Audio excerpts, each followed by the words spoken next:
Vermilion, Lloydminster. Well, thank you, Mr. Speaker. This week, the Alberta Association of Municipal Districts and Counties, or AAMDC, is meeting here in Edmonton.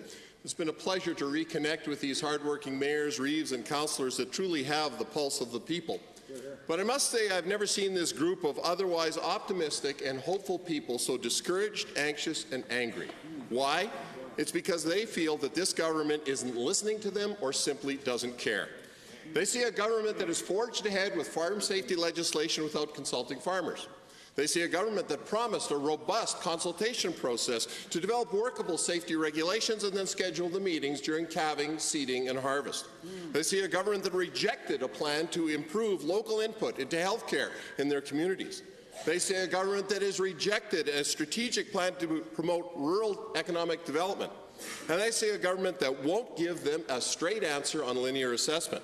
And they see a government that refuses to acknowledge that a carbon tax disproportionately penalizes rural Albertans.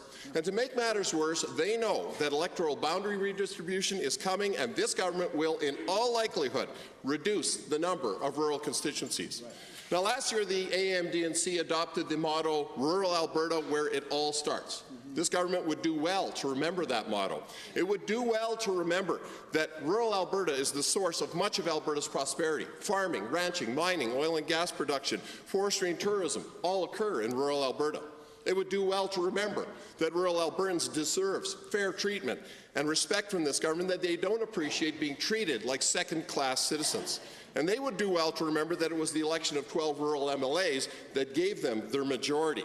Rural Alberta is truly where it all starts. The AAMDC municipal leaders will continue to put the needs of rural Alberta in front of this government. It's high time that you paid them some respect and paid them some attention.